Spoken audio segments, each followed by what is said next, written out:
Okay, 5 part C says the funnel contains liquid that is draining from the bottom. So liquid's coming out here. Oops. So we got liquid coming out the bottom.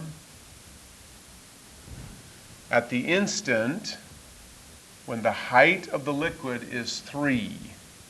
So we know that as the liquid's draining, the height of the liquid is changing, but there comes a moment when the liquid height will be 3.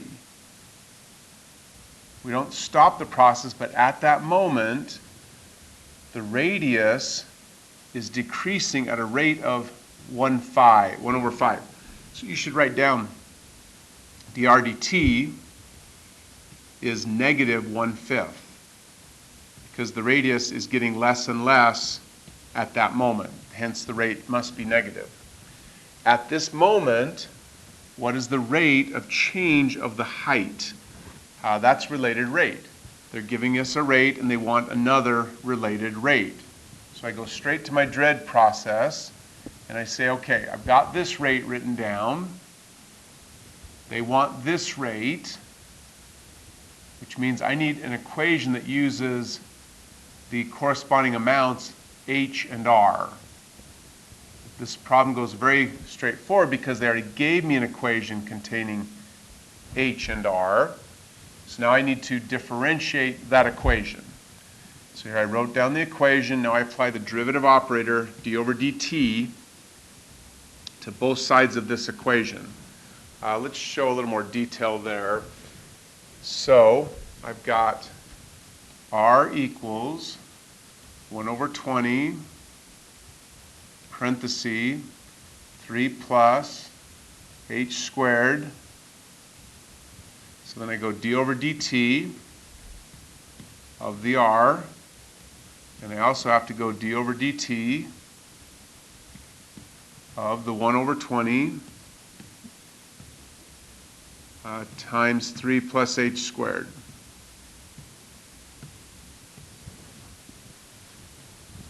So now, hold this out of the way. This is going to become dr dt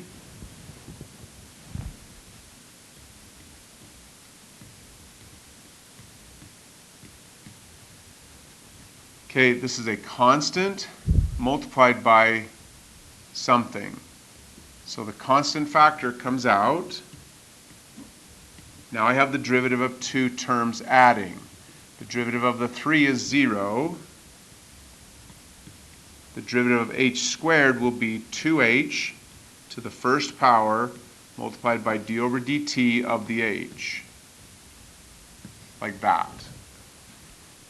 That's where this came from.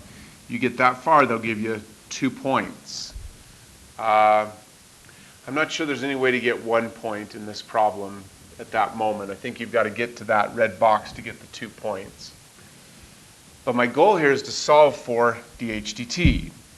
At the instant when the height is 3 and the dr dt is negative 1/5. So all that's left to do now is rearrange a bit. So I have 1 over 20 times this, which means I can multiply both sides by 20. That gives me this line. Now I can divide both sides by 2h, and I get a formula for dh dt. That's not enough to get the point. You now must plug in the values, giving you the green box. But once you plug in the values, stop. That will get you the third of the 3 points. You don't have to go to negative 2/3 for dh dt.